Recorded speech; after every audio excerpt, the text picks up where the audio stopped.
y también hay café y galletas ahí afuera y aquí sí permite que después de adentro, adelante. Entonces nuestra sesión de hoy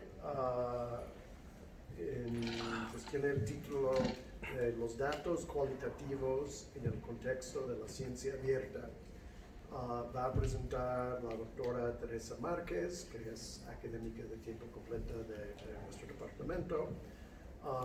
Ella, como yo creo que varios de ustedes saben, trabaja temas vinculados a la cultura material, en especial el TI, tecnología de información, obviamente no uno de mis áreas fuertes, así como visualidades, como dato y herramienta de análisis. Recientemente ha incursionado en el campo de las humanidades digitales y en temas de ciencias abiertas, en especial datos abiertos, procesos de trabajo y ciudadanía abierta. Entonces, obviamente, esto es uno de los temas que nos va a platicar hoy. Ella es doctora en ciencias antropológicas por la UAM Iztapalapa y obtuvo el premio de la mejor tesis de doctorado en 2003, otorgado por la Academia Mexicana de las Ciencias, que ya está publicado como libro también desde hace tiempo. Ya está descatalogado. Y luego vamos a escuchar los comentarios de Alma Rivera. Alma es encargada de proyectos especiales en la Biblioteca San Francisco Javier Clavijero, aquí en la Ibero. Ella es doctora en educación por la Ibero, con mención honorífica, y el título de su tesis fue La concepción didáctica del docente y los materiales didácticos digitales, voz, texto y producción digital de profesores universitarios. Entonces, bueno, Gracias por estar aquí. Espero disfruten un poco de esta plática y si no, por lo menos que el café lo compense. En verdad me gusta mucho haber tenido la oportunidad de conversar en este ambiente formal sobre un tema que me apasiona mucho. Mi acercamiento no es intelectual, sí es un campo de estudio en sí mismo, la ciencia abierta, pero yo lo tomo como el máster de Ulises, ¿no? Digamos, dentro de los mares procelosos de este, lo llamamos capitalismo académico, ¿no? Que nos hace a veces olvidar, porque estamos presionados por los tiempos, por los números de publicaciones, por los financiamientos, por las becas, no sé. Olvidamos que para lo que estamos acá es para hacer conocimiento, ¿no? Entonces me gusta mucho que los temas de ciencia abierta me confrontan y me hacen ubicarme, ¿no? Si estoy viviendo del conocimiento o si estoy viviendo para el conocimiento. Yo sé que en la vida real esto es muy extremo, ¿no? O sea, muy dualista. Realmente tenemos que transitar entre uno y el otro, pero siempre es bueno que algo nos lo haga recordar. Que estamos aquí para construir conocimiento, no para intercambiarlo, no para venderlo. Cualquiera que sea la recompensa. Y en mi caso particular, la ciencia abierta es ese recordatorio. Sé que hay personas que están más o menos familiarizadas con este tema, entonces en algunos puntos seré muy básica, en otros más bien quiero ser más reflexiva. Es también un campo que tiene un correlato técnico muy importante que se entienda, ¿no? Y bueno, a Alma la invité un poco para conversar como colega con ella, pero también para que me ayude, porque yo no soy ninguna técnica, ninguna experta en estos aspectos más operativos, que yo sé que a muchos les va a interesar cómo algunos procedimientos de la ciencia abierta se están implementando aquí en la universidad, entonces qué mejor que Alma que nos ayude un poco con eso, ¿no? Si ustedes googlean ciencia abierta o le preguntan a ChatGPT, les va a sacar, les va a sacar unos esquemas muy bonitos, ¿no? Donde aparecen todos los tipos o todos los campos en los que se divide la ciencia abierta, ¿no? Yo quería usar, cuando estaba preparando esta presentación, más bien se me ocurrió usar como un código de colores, ¿no? O sea, los conceptos que voy a usar, pero en realidad nada más me quedé en qué tipo de emociones me producen, ¿no? Y esta ciencia abierta a mí me produce una emoción verde, ¿no? Pero no es una emoción verde homogénea, pareja, porque ahorita vamos a ver que también tiene sus bemoles, ¿no?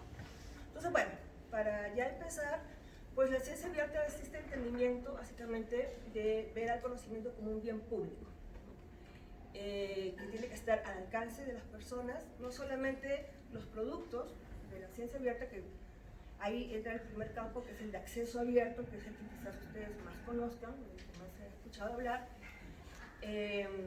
pero también incluso del otro lado está la ciencia ciudadana, ¿no? Que es la capacidad de los grupos sociales de intervenir no solamente en la recolección de datos, sino también desde las preguntas de investigación, ¿no? La ciencia ciudadana empezó más con la recolección de datos en ciertas disciplinas, ¿no? Donde, no sé, necesitaban recolectar campos de migraciones de pájaros, por ejemplo, entonces le preguntaban a las poblaciones que estaban cerca de esas migraciones, pues, que observaran a los pájaros, ¿no?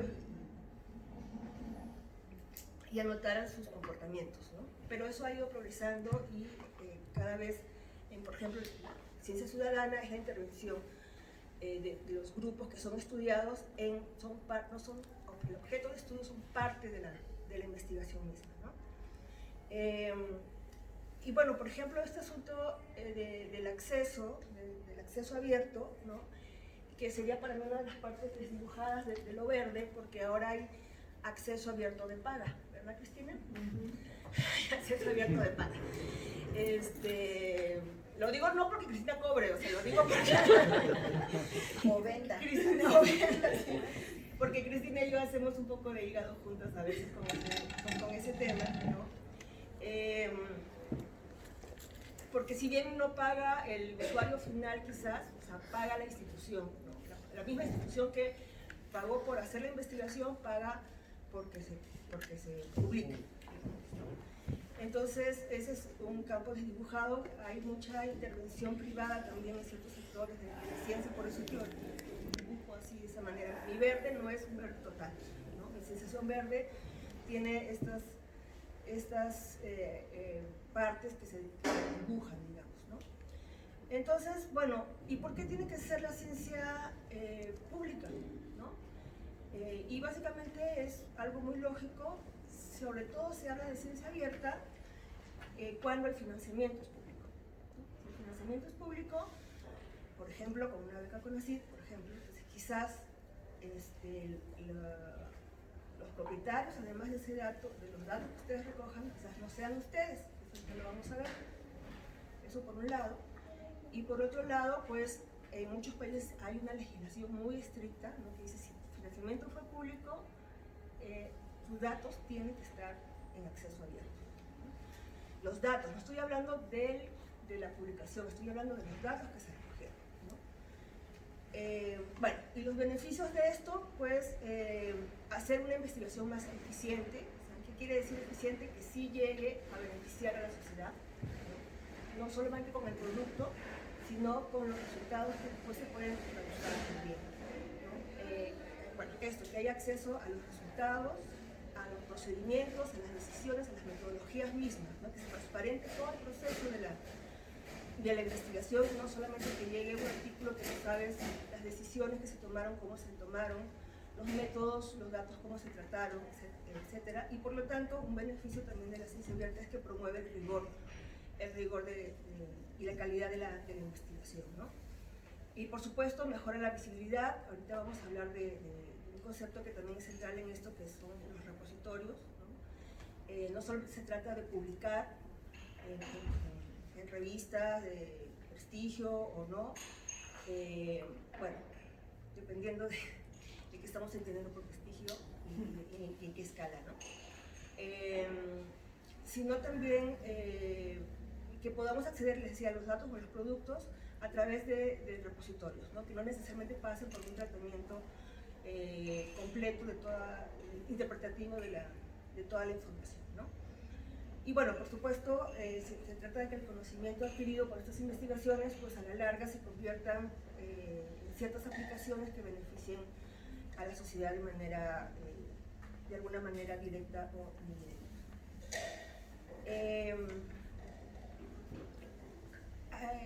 Bueno, les decía, hay muchos campos dentro de la ciencia abierta, el desarrollo de acceso abierto, de ciencia ciudadana, hay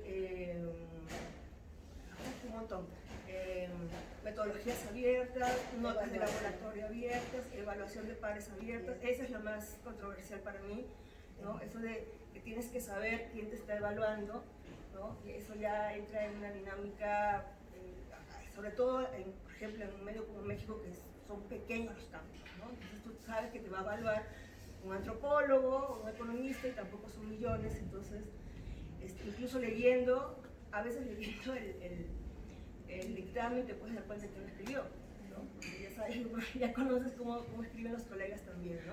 Entonces, abrir el proceso de dictaminación, bueno, tiene todo un debate ahí, ¿no? Están los recursos educativos abiertos también, ¿no? En fin, hay un sinnúmero de personas que si ustedes entran en Google van a ver dibujos muy bonitos de todos los tipos de ciencia abierta que hay. A mí, independientemente del carácter del financiamiento, a mí me gusta verlo como una práctica, ¿no? Como una práctica de los investigadores, ya sean en instituciones públicas o privadas, ¿no? Una práctica que lleve a la colaboración, ¿no? A trabajar de manera colaborativa, lo cual va a implicar intercambiar datos, ¿no? De manera rigurosa, y generalmente es algo que diga lo contrario, me estoy refiriendo a investigaciones cualitativas, ¿no? El rigor y la investigación cualitativa a veces están como que en códigos postales diferentes. Los que hacemos investigación cualitativas tenemos cierto tufito de superioridad moral, ¿no? Yo estoy haciendo investigación cualitativa, o sea, yo hablo con la gente de verdad, ¿no? O sea, yo siento con ellos, yo me enfermo con ellos, ¿no? Mi investigación es relevante, por lo tanto no me pidan rigurosidad científica porque ¿qué es eso? ¿No? Muy positivista, ¿no? Y entonces, por ejemplo, a veces es difícil penetrar en sus datos porque primero te cuentan todo el antecedente de la justificación de lo valioso de su tema, ¿no? O 300 páginas primero del marco teórico, ¿no? Entonces eso ya se justifica todo lo que se ha leído, ¿no? Todo lo que se conoce, se justifica de que los datos quizás pues ni siquiera estén bien presentados, ¿no? No se pueda acceder a ellos, no se pueda entender por qué se interpretó de una manera o de otra, ¿no? Entonces, son lindas de leerlas en las investigaciones cualitativas, ¿no? Pero a veces el rigor no necesariamente está presente, ¿no? Entonces, les decía, para mí eso es una práctica que tiene que ver con esta búsqueda de rigor, ¿no? Que pasa por la documentación. Esto es algo que tampoco conocemos en esta parte del mundo, ya vamos a ver que en otras partes del mundo todas las investigaciones se documentan, todas las decisiones tienen que documentarse, ¿no? Y aquí no lo hacemos porque no sabemos, ¿no? A mí muchas veces me han dicho, y yo le digo, ¿cómo llegaste, no sé, a la pregunta de investigación? No sé, o sea, me iluminé, o sea, miré el techo y ahí estaba, ¿no? Y sí, yo sé que eso pasa, pero seguramente antes de mirar el techo, muchas cosas antes hiciste, ¿no? Muchas cosas leíste antes, muchas relaciones estableciste, ¿no? Y eso hay que explicitarlo, o sea, no solamente para que tú conozcas tu propio proceso y tú mismo seas capaz de replicarlo después y no andes mirando el techo de todo el mundo, o sea, sino porque cuando ya se instale más esta práctica en esta parte del mundo, te van a pedir documentos donde todo esto esté establecido, ¿no? Para financiarte incluso. Entonces, esta práctica para mí también tiene que ver con un enfoque en el proceso, ¿no? Cuando les hablaba al principio que a veces perdemos el norte de por qué estamos haciendo conocimiento, yo sé que nosotros mismos, por ejemplo, en el departamento, en nuestro posgrado, en el que yo enseñé por lo menos, nos presionamos mucho con lo de la tesis, ¿no? Entonces, cuando a veces todos los ensayos que les pedimos, en cualquiera sea el curso, hacemos que tengan que ver con su tesis para que avancen en su tesis, ¿no? Pero entonces conocen el proceso de investigación solo de su tesis, solo de su tema, ¿no? Y salen especialistas en su tesis, no en hacer investigación, ¿sí? No necesariamente conocen un proceso de investigación. Entonces, a mí me parece que, por ejemplo, documentar las investigaciones te da oportunidad de que te enfoques en el proceso. Y en autoobservación, ¿no? Autoobservación, bueno, ya aquí están unas alumnas mías, ya saben que yo siempre por ahí empiezo tratando de que establezcan si son zorras o son erizos. Sí, si son zorros o son erizos, ¿no? Que se conozcan como investigadores cuáles son sus habilidades, cuáles quieren o no quieren desarrollar. Y vayan observando también las decisiones que van tomando, ¿no? Entonces, en realidad, esta práctica debió haberse llamado Datos Abiertos como Práctica, su problematización desde lo cualitativo. Pero como soy cualitativa, esto se me ocurrió después. Suele pasar, ¿no? Entonces, ¿qué es esto de los datos abiertos, ¿no? Es decir, si yo los pongo en un Dropbox, ¿no?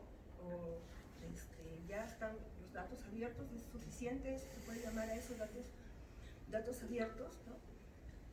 Sí, de alguna manera sí, lo que se trata es que los datos que yo recogí en mi investigación también sean de acceso público. Es más, hay algunas revistas de esas llamadas Q1, Q2, que ya te piden, al momento a veces antes incluso de dictaminar tu artículo, que tus datos estén en un repositorio público.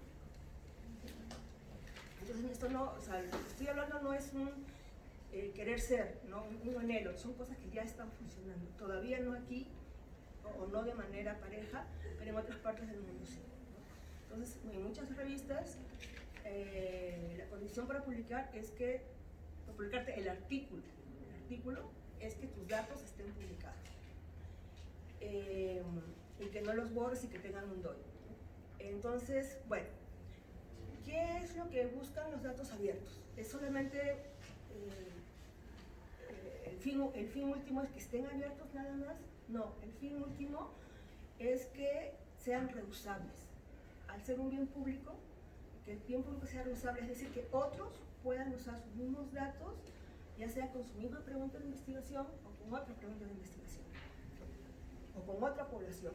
Pero que los datos, pues así como queremos reusar muchas cosas, estamos reutilizando objetos de la vida diaria, también los datos de investigación puedan ser reusables, ¿no? Entonces, un poco lo que me voy a preguntar a lo largo de esta plática es si los datos cualitativos pueden ser reusables, ¿no? Ser transparentes creo que es menos problemático, que sean transparentes, con un poco de trabajo y esfuerzo se podrá, pero qué implicancias tiene que sean reusables, si se puede o no, ¿no?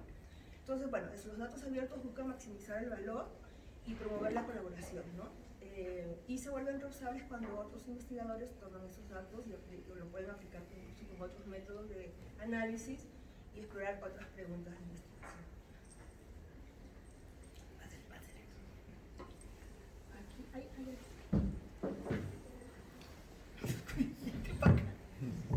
Te van a atropellar.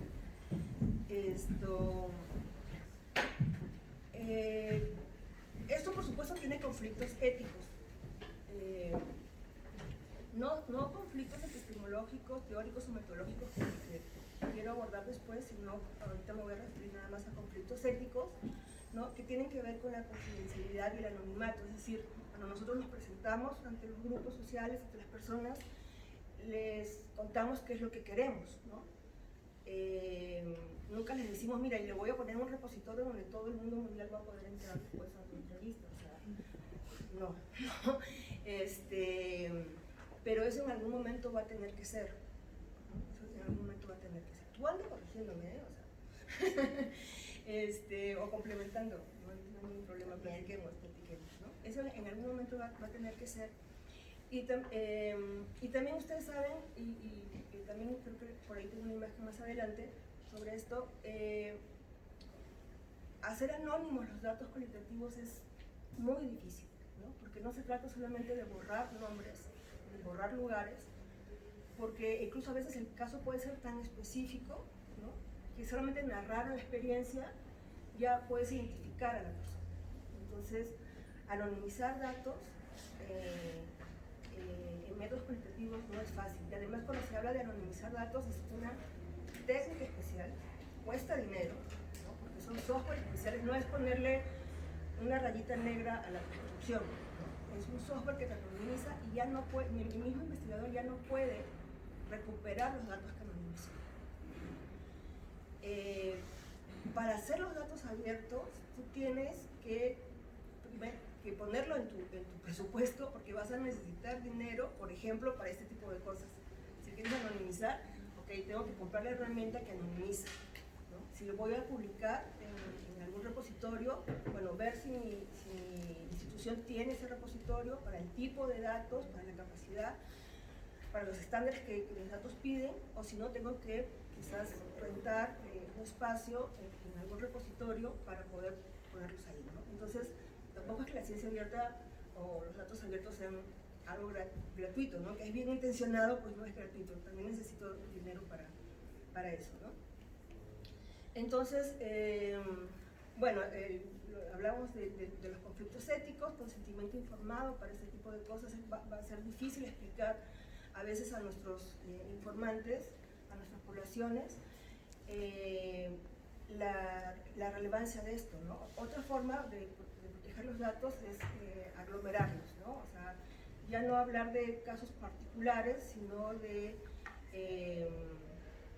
tendencias, ¿no? O sea, por ejemplo, un ejemplo que no es mío, lo veía hace poco, es, a ver, mi entrevista es a un piloto de avión de 57 años que maneja aviones, no sé los modelos, Boeing, 2 modelos de Boeing, nada más, ¿no? Y que vuela entre tales y tales países, ¿no? Entonces, quizás si yo pongo esos datos, son pocos los pilotos de avión de un país en particular, digamos México, que tienen 57 años, que vuelan esos modelos de avión y que hacen esas rutas, ¿no? Entonces, también va a ser muy fácil identificarlo, ¿no? Pero si yo digo, es un piloto que está entre los 40 y 50, que vuela en la región de Latinoamérica y vuela aviones de un peso mayor a X, ¿no? Entonces ahí estoy aglomerando los datos y ya sería más difícil de identificar, ¿no? Entonces esa es una manera también de realizar. Y bueno, a veces nosotros nos relacionamos con nuestros públicos, con nuestros grupos, explicándoles el beneficio que puede tener nuestra investigación para ellos, ¿no? Y miren, van a conocer tu caso, esto puede llegar a las autoridades, puede cambiar tu situación, ¿no? Pero si nosotros perdemos, y las personas acceden, ¿no?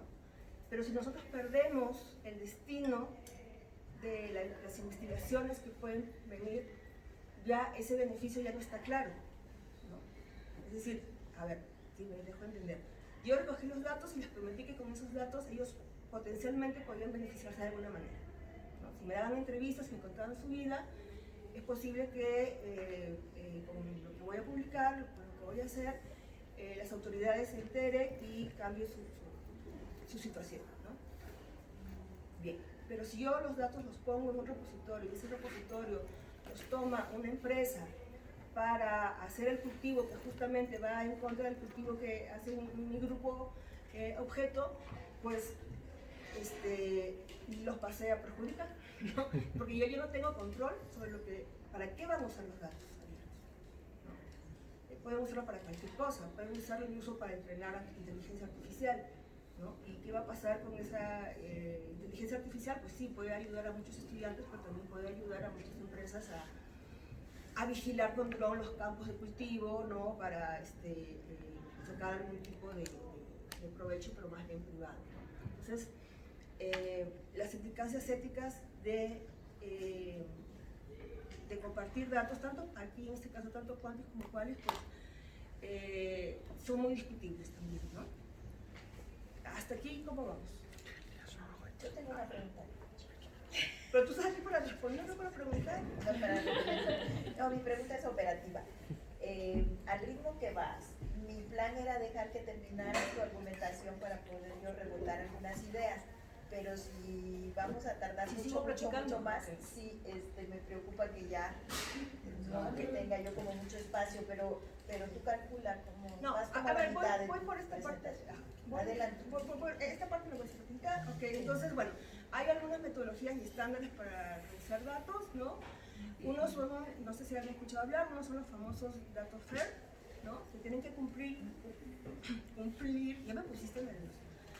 Cumplir las características de que los datos tienen que ser encontrables, ¿no? O sea, ponerlos en lugares donde sí la gente los encuentre, no aquí los pongo en un servidor que tiene mi vecino, ¿no?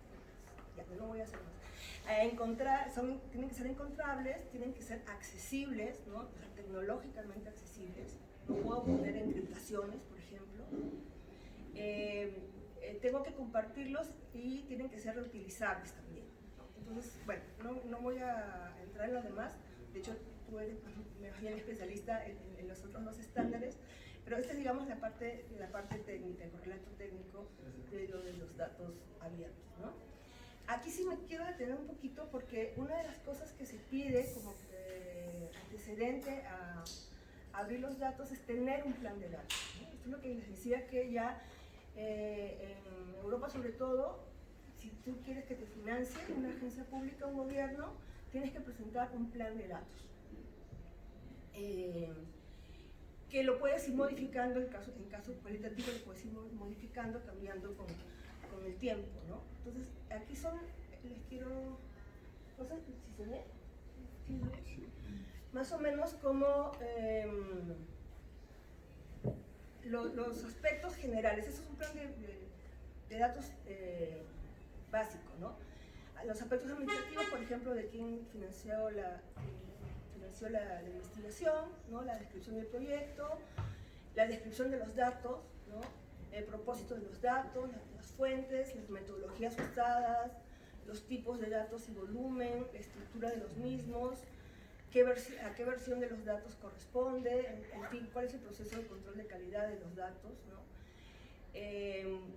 También un apartado sobre documentación y metadatos, cuáles son los metadatos que estás usando para describir tus datos, aspectos legales y éticos, ¿no? De propiedad intelectual, de licencias usadas, almacenamiento, dónde los vas a guardar y por qué los vamos a guardar ahí, por cuánto tiempo los piensas guardar, qué riesgos de pérdida de información hay, en fin.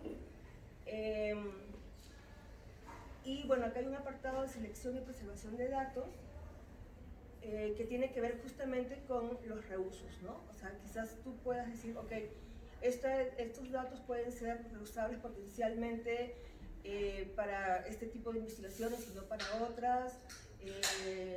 Si hay alguna investigación,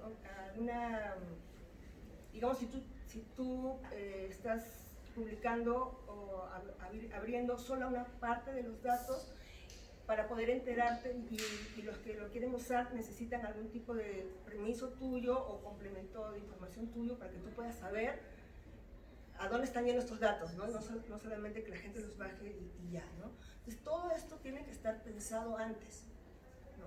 Antes de recolectar los datos, lo puedes ir modificando en el proceso, pero al momento de subir los datos, ya la versión última terminada, todo eso tiene que estar muy claro, ¿no? Esta es la biografía de los datos. O sea, no estamos hablando de la interpretación de los datos, el análisis, nada de eso, ¿no? Estos son la biografía de los datos que son necesarios para que tú puedas compartirlos. No basta solo tu buena voluntad y el dinero que tengas para hacerlo, sino que tiene que estar documentado, ¿no? Tus datos tienen que estar documentados. Eso es, ¿no? Sí, siguen los apartados, compartición de datos, responsabilidad y recursos, y bueno, aquí termina, ¿no? Este es un plan de datos, bueno, este está bastante largo y completo, aunque básico, pero es efectivamente como genérico, ¿no? Y ahora, ¿dónde está toda la presentación? Ok, entonces, un plan de datos es esencial para la reusabilidad de los datos. Es un conjunto estructurado de pautas y decisiones que un investigador toma para gestionar, documentar y compartir sus datos, ¿no? La palabra gestionar creo que es una palabra, yo sé, suena muy empresarial, pero tenemos que incorporar mucho, dado la disponibilidad de datos que hay, ¿no? Ayer hablaba con alguien, bueno, cuando uno hizo su tesis, pues ahí lo que te alcanzaba de fotocopias ese era el estado del arte, ¿no? Más o menos, ¿no? Y lo que o a donde te alcanzaba para tomar el pecero a la biblioteca que llegabas, hasta ahí llegaba tu estado del arte, ¿no? Pero ahora virtualmente tenemos acceso a demasiada información, ¿no? ¿Cómo vamos a gestionar toda esa información? Y nosotros mismos estamos produciendo información, ¿no? Tenemos que facilitarle esa gestión a otros también. Perdón, ya me salí del coso ajá. No sé, ¿cómo lo ven? ¿Viste eso ahí? Abajo tienes las diapositivas. Hasta abajo. Abajo. Acá, o sea, no, lo que... Bueno. está. Gracias. Bueno, le decía lo de los problemas, ¿no? Ya les adelantaba, uno de los principales problemas de los datos cualitativos es de la anonimización. Y me acordé cuando yo estaba muy pequeña en mi país, yo no sé si aquí, pero bueno, además ustedes no estaban pequeños juntos cuando yo estaba pequeña, pero hubo un comercial donde se veía un coche cubierto y una persona que se acercaba a la cámara iba hablando, ¿no? Dice, les voy a hablar de un coche súper aerodinámico, súper económico, es el coche familiar, ¿no? Entonces iba avanzando, iba hablando de todas las bondades del coche, ¿no? Y cuando por fin ya había creado mucho suspenso y se agachaba para descubrir el coche, decía, el coche que no necesita presentación, ¿no? Y se iba, se abría la cámara y era un bocho cubierto. Entonces, un bocho cubierto es inconfundible, ¿no? No necesitas presentarlo, no necesitas descubrirlo, ¿no? ¿Cómo anonimizas un bocho? ¿No? Es lo mismo. Entonces, al pobre Pato Donald, si lo pescamos en estas circunstancias, aunque le pongamos una banda negra, pues no va a quedar como anónimo tampoco, ¿no? Entonces, lo mismo pasa con los datos cualitativos, ¿no? Es un tema muy difícil, pero no es el único tema difícil de los datos cualitativos, ¿no? Tendríamos que empezar diciendo, pues, qué cosa es un dato y qué cosa es un dato cualitativo. Un dato es una abstracción, ¿no? El dato de lo que yo estoy viendo ahorita no es la cantidad de personas que han venido. Bueno, ese es uno de los datos, ¿no? Es uno de los datos la cantidad de personas que han venido. Vaya, lo que quiero decir, para no distraerme, es los datos no son el objeto de estudio, ¿no? No es la representación, es una abstracción que es más teórica, ¿no? Por eso siempre hablamos del proceso de construcción del dato, ¿no? El dato se va construyendo. El dato tiene que ver con los ojos teóricos con que estamos mirando esa realidad, ¿no? Tiene que ver con la forma como los queremos representar. Se parece a la realidad, pero no es la realidad, ¿no? Entonces, por ejemplo, en la investigación cualitativa, el dato parte, por ejemplo, conversación, de una entrevista. Esa entrevista representa la forma de pensar, de sentir de una persona, ¿no? Nosotros transcribimos la oralidad con que nos transmitió su sentir, su pensamiento, ¿no? Pero esa transcripción no es completamente el dato. Esa transcripción es eso, es una representación textual de lo que la persona me dijo, ¿no? Entonces, ¿qué es el dato en investigación cualitativa? Además, ¿cómo lo transcribo, no? Hay diferentes formas de transcribir de acuerdo al tipo de análisis que yo voy a hacer. Si yo voy a hacer análisis conversacional, si yo voy a hacer análisis del discurso, si yo voy a hacer análisis del racismo, tengo formatos incluso especializados para cada tipo de análisis, ¿no? En algunos casos va a importar que yo transcriba incluso los traslapes, ¿no? Si yo voy a siempre pongo el ejemplo, si yo voy a transcribir una asamblea sindical, por ejemplo, o un debate radial, importa, por ejemplo, los traslapes, ¿no? ¿Qué gente habló mientras hablaba el otro, ¿no? ¿Y quién ganó?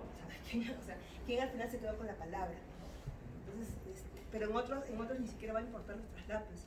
En algunos análisis va a importar las pausas que la gente hace, ¿no? Las onomatopeyas, en otros no. Entonces, esa transcripción es el dato, ¿no? O el dato son los códigos, cuando yo empiezo a codificar, ¿no? ¿Qué significa? Y empiezo a codificar a partir, otra vez, de un marco teórico, de un marco conceptual, ¿no? También importan las frecuencias de palabras, pero no solo, ¿no? Pues hay muchos criterios por los cuales yo clasifico toda esa textualidad que obtuve de las personas, ¿no? Y luego también sigo, ¿dónde está el dato? El dato está en estas redes semánticas donde yo empiezo a relacionar un dato con el otro, ¿no? Donde yo empiezo a relacionar el dato con el contexto. ¿Eso sigue siendo dato? ¿O qué cosa es? ¿Qué parte de la investigación es? ¿Es ya análisis o sigue siendo el dato, ¿no? Entonces, en investigación cualitativa no hay una representación cerrada de qué es un dato, ¿no? Como en un dato cuantitativo, que puede ser un número o una tabla, ¿no? Aquí en realidad es un proceso. Entonces, cuando me piden que yo abra mis datos en investigación cualitativa, ¿qué me están pidiendo que abra? ¿No? La transcripción de la entrevista, mis códigos, los criterios con los cuales yo codifiqué, ¿no?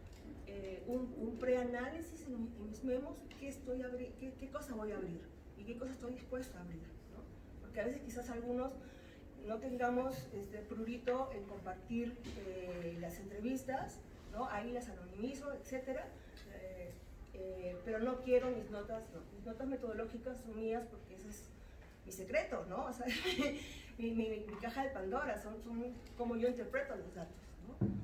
Entonces, ya estoy ahí compartiendo pues un saber, un cúmulo de capital teórico que me ha costado mucho más allá de lo que ha financiado esa investigación, ¿no? Es toda una trayectoria que está ahí en una decisión, ¿no? En un código puede estar toda esa decisión, todo mi background, mi biografía intelectual puede estar en un código, ¿no? Entonces, si yo encima voy a dar toda la explicación de cada código, de dónde salió, es bastante lo que estoy compartiendo, ¿no? Pero bueno, acordémonos que la ciencia abierta busca la colaboración, compartir ese conocimiento, ¿no? Entonces, los datos son también conocimiento, ¿no? Entonces eso, ¿qué voy a compartir? ¿Hasta qué punto son compartibles los datos cualitativos? Y además, ¿con qué calidad los estoy compartiendo? ¿Cómo sé si mis datos son más que la mera transcripción? Son también esta traducción conceptual teórica que yo hago. Tengo que pasarlos por un tamiz de calidad de mis datos, ¿no? Entonces, bueno, aquí viene este peliagudo caso de cuáles son estos criterios, ¿no? La confiabilidad, la validez, bueno, es todo, me voy a saltar todo una discusión epistemológica, histórica, ¿no? Hay confiabilidad y validez positivista, pospositivista, internas, externas, etcétera, etcétera, pero básicamente hay un consenso en que como la confiabilidad se refiere como a la capacidad de repetir resultados, ¿no? De que alguien bajo las mismas circunstancias llegue a tus mismas conclusiones, y eso es imposible en investigación cualitativa porque el análisis es interpretativo. Entonces la confiabilidad se deja un poco de lado, pero sí se habla mucho de validez, ¿no? ¿A qué me refiero con validez? A que qué tan segura voy a estar yo, si tomo tus datos, de que tu sesgo, tu punto de vista no se impuso, por ejemplo, a tus entrevistados cuando le hiciste las entrevistas, ¿no? Si tú no manipulaste de alguna manera las preguntas, no las respuestas, las preguntas, para llegar a la conclusión que tú sabías que querías llegar, ¿no? Entonces, la validez se refiere a esta ausencia, a esta pérdida de sesgos, digamos, ¿no? ¿Qué tan filtrado está para que yo crea que realmente todas tus notas, todas tus conclusiones, tus mismos datos son lo más cercano a lo que realmente pasa? Entenderán que estoy evitando la palabra objetividad, ¿no? Entonces a eso se refiere la validez, ¿no? Y hay ciertos criterios para asegurar la validez, y estoy terminando, ¿no? Que tienen que ver con la participación amplia y prolongada, ¿no? Esto, en mi experiencia, dirigiendo hace muchos años, 20 años tesis, a veces, bueno, es imposible, fue imposible en la pandemia, ¿no? Y a veces, por ejemplo, ahorita les enseño un ejercicio. Los estudiantes o todos los investigadores también, cuando estamos en los proyectos, nos pasamos tanto tiempo pensando en la pregunta de investigación, tanto tiempo leyendo para sentirnos más seguros, que el tiempo que queda ya para recoger datos y analizarlos bien es muy reducido, ¿no? O sea, el director, la directora de tesis me entretuvo con la pregunta de investigación, ¿no? 8 semestres, y encima ahora quiere que vaya 8 años a trabajo de campo, o sea, no se puede, ¿no? Y además es caro, o sea, estar en el campo, saben ustedes que es caro, no tenemos ni para la colegiatura, pero no me voy a meter en ese tema, y menos para pagar trabajo de campo, ¿no? Pero una permanencia amplia y prolongada, con amplia quiero decir que además participa en la mayor cantidad de individuos, ¿no? Obviamente hay estudios de caso, hay autobiografías, ¿no?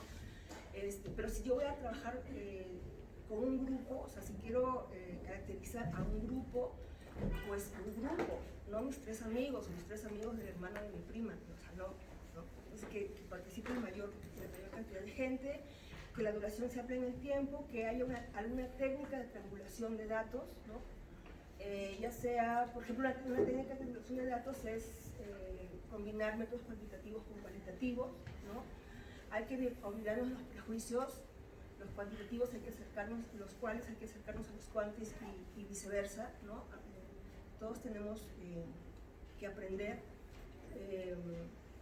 Howard Becker, me van a perdonar, pero tenía que mencionarlo, en honor, decía que en realidad los qualities y los cuales básicamente hacían lo mismo, la única diferencia es que a los quantis les preocupaba lo que estaba en las columnas y a los qualis les preocupaba el nombre de la cabecera de la columna, ¿no? La persona que pertenecía a los datos, ¿no?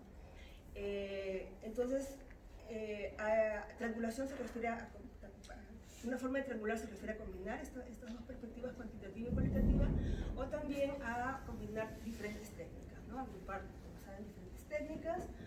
Luego hay este tema de la evaluación de pares, que bueno, afortunadamente, yo sé que ya muchos de ustedes, y si no, bueno, ya se los va a recordar, un alumno por lo general, de doctorado al menos, ya termina su doctorado habiendo publicado al menos una vez, ¿no? Y eso, yo sé, es currículum, de hecho yo siempre lo recomiendo a mis alumnos por currículum,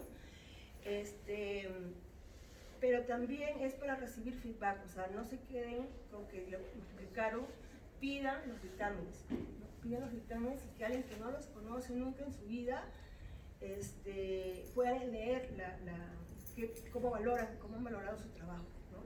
Eso es muy importante. Y bueno, lo de la autoobservación y la documentación como proceso, ¿no? Y aquí, bueno, les quería mostrar dos jueguitos que he hecho. Bueno, algunos un jueguito y el otro no. Justo la semana pasada, hablando con mis estudiantes de análisis, que es un seminario del 7º semestre del doctorado, veíamos, en un caso particular de alguien que expuso, veíamos que ha tomado ya decisiones, pero va a tener que tomar muchas decisiones muy difíciles de orden metodológico, ¿no? Entonces yo le decía, ¿por qué no haces un diario de campo sobre eso, ¿no? Sobre tus decisiones? Y me quedé pensando en eso, llevar un diario de campo, la verdad, lleva tiempo también, ¿no? Lleva su tiempo, y dije, a ver, ¿cómo puedo hacer una autoobservación, tener un recurso de autoobservación sin demorarme tanto, ¿no? Entonces se me ocurrió hacer esta es la tabla de datos, ¿no? Donde yo voy registrando las horas de lectura, las horas de escritura, las horas de trabajo de campo, en dónde estuve, ¿no? Si en la Ciudad de México estuve de trabajo de campo en Chiapas, qué sé yo, el número de decisiones que tomé, en fin, yo puedo dividir todo mi proceso en todas las partes que yo quiera y luego puedo hacer lo que se llama un dashboard, ¿no?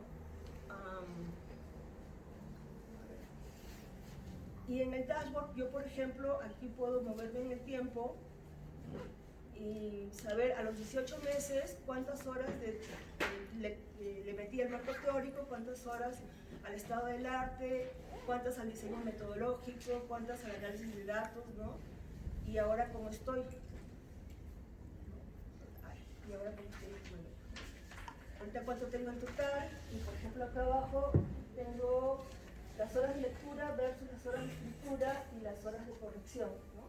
Entonces generalmente las horas de lectura son más que las de escritura. O sea, yo inventé los datos, por supuesto, pero lo inventé, digamos, de una observación de 20 años, de más o menos mis estudiantes como vienen. Y me dio mucha risa cuando pude visualizar los datos, porque por ejemplo aquí puse autopercepción, ¿no? La autopercepción cuando leo de mi trabajo es excelente, pero mi autopercepción cuando escribo nada más es buena. Y bueno, puedo visualizar muchos datos que me interesen de mí. O sea, por ejemplo, puedo decir,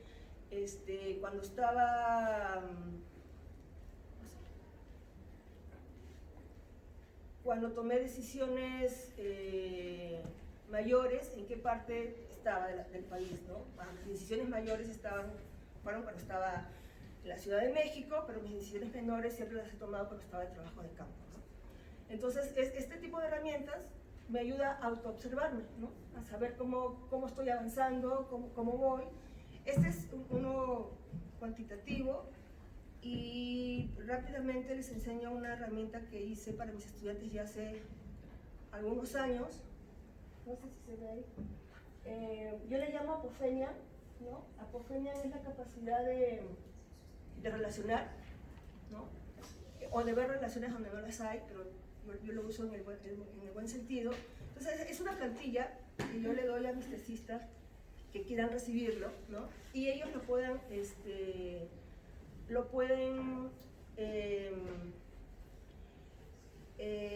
transformar conforme les sirva, ¿no? Entonces, por ejemplo, esta es la plantilla de alguien que hizo una tesis que era un estado del arte, ¿no?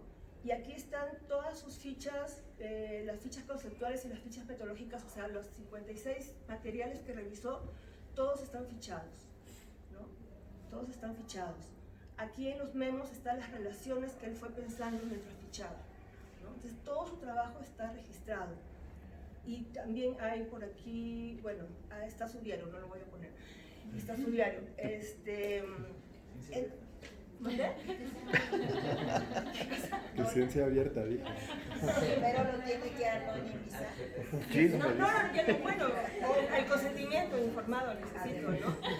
Pero digamos que él podría reconstruir todo su proceso, ¿no? En tal fecha, yo tomé tal decisión porque había leído tal y lo relacioné con esta otra escuela, ¿no? Podría hacer todo la caja negra, digamos, de su investigación, ¿no? Entonces, bueno, ya para terminar y pasar al diálogo, ¿dónde estoy? Acá. Ya, sí, ya terminé. Entonces, bueno, la bibliografía que alimenta todo esto, si ustedes usan ese código QR y usan un gestor de bibliografía, cualquiera que este sea, ya saben que yo soy la loquita Sotero, pero pueden usar todo, jalan el archivo RIS y abren toda la bibliografía que yo consulté y que está de alguna manera plasmada en esta plática. Muchas gracias. Súper privilegiada de estar invitada, porque conozco a Techi, el tipo de trabajo que presenta siempre me asombra, me hace aprender, pero también esto es un departamento de los más importantes de la universidad. Siempre me dicen En los rankings y esas cosas. Entonces, ahora que venía para acá, le dije a mi directora, voy a ir a un comentario que me han invitado, y me dijo, ¿por qué te vas? Aquí hay que estar en la biblioteca. Y le dije, no, porque sabes que les voy a ir a platicar algunas cosas que está haciendo la biblioteca en relación a los datos cualitativos, que es lo que nos va a comentar pues la doctora Márquez, ¿no? Entonces, bueno, finalmente dijo, sí, ¿Te dio bueno, permiso? me dio permiso mi jefa de venir hoy acá. Y bueno, una de las cosas bueno, hay varias cosas que les quería comentar, que traía yo pensadas incluso antes de escuchar a Techi, y me voy a arrancar con una que ha sido el trabajo fuerte que hemos tenido más o menos desde 2010. Bueno, en realidad es un trabajo que va mucho más atrás, porque los repositorios de contenidos digitales los comenzamos en la biblioteca desde el año 98, ya llovió, y en 2004 se comenzaron a pedir las tesis de posgrado en formato digital, que para ustedes ya eso es lo más natural posible, más que posible, lo más natural que genera contenidos que luego pueden ustedes consultar, así como van a hacer sus tesis cuando las terminen, o para los académicos que están aquí.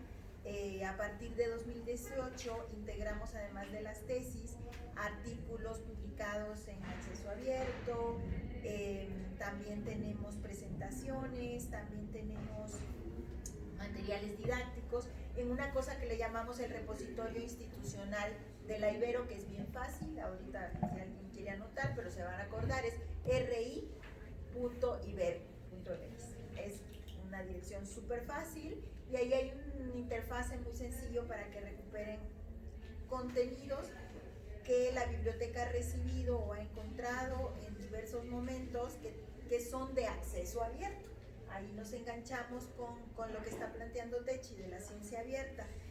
Esa es como la base de lo que empezamos a trabajar en 2017 en la biblioteca, que es acercarnos a los datos abiertos, porque ahí nos dimos cuenta que lo que habíamos trabajado mucho en la biblioteca, que tenía que ver con acceso abierto a literatura, literatura académica y contenidos académicos, se estaba ampliando a este concepto de datos abiertos. Al principio nos generó como muchas dudas, y los datos cuantitativos se nos hacían como más naturales, como más lógicos, que la gente los almacenara y los compartiera. Por ejemplo, tablas de Excel o de formatos CSV, que sean más de formatos abiertos, que no estén amarrados con un software comercial, por ejemplo, como es el Microsoft Excel, como unos contenidos que eran más fáciles de entender y de recibir. A partir de todo esto que empezamos a sondear en toda esta diversidad de productos académicos que generaba la Ibero, nos empezamos a acercar, y también porque algunos de los que trabajamos en la biblioteca hemos hecho investigaciones con enfoque cualitativo y también con enfoque mixto, y también tenemos toda una línea que es muy cuantitativa, empezamos como a pensar cómo podíamos atender la organización de esos contenidos. Nosotros a eso nos dedicamos, a la gestión de la información. Nosotros organizamos, hacemos accesible contenidos para toda la comunidad y para fuera de la Ibero, y vimos que esta tendencia de la ciencia abierta, que sin que fuera un tema muy de moda a finales de los 90 del siglo pasado, nosotros comenzamos como a acercarnos, ¿no? Ni siquiera le llamábamos repositorios, les llamábamos bibliotecas digitales, que tenían como contenidos comerciales y contenidos abiertos o de acceso libre, y la universidad, no sé si se acuerdan, como en 2010 más o menos, abrió todas las revistas, y las revistas Ibero empezaron a poder consultarse en todo el mundo sin tener una declaración de acceso abierto y mucho menos de ciencia abierta. Aquí en la Ibero eso sucede mucho. Las cosas van pasando antes de que se declare una política o una normativa. Y entonces se abrió en muchos contenidos de la Ibero, creo que hay más de 50 publicaciones, quizás son más, libros, que están en acceso abierto. Pero la Ibero nunca dijo, tenemos una gran colección de acceso abierto entre revistas y libros. Además, la Ibero es un enfoque híbrido, tiene una serie de contenidos, la mayoría a nivel de libros, que son comerciales, se venden ya sea en formato impreso o formato digital. Y las revistas normalmente, pues de impresas sí que se venden, ¿no? Si quieres un ejemplar de una revista con historiografía, pues vas y la compras. Pero si quieres consultar historiografía, ahí está en acceso abierto. Más o menos con el padre Javier, ¿no, Elena? Se hizo esa presentación de abrir esto, ¿no? Sin mencionar el tema del acceso abierto, me llama la atención, fue como una cosa que surgió natural y ahí está. ¿Eh? Prado.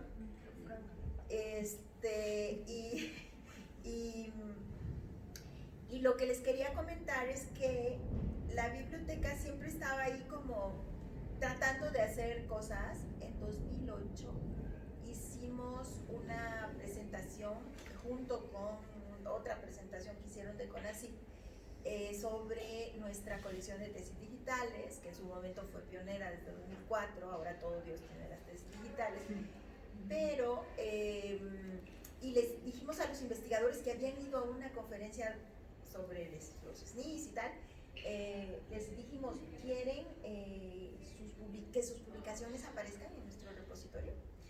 Y dijeron, sí. Y nosotros les mandamos una encuesta, ¿estarías dispuesto a compartirnos tus publicaciones?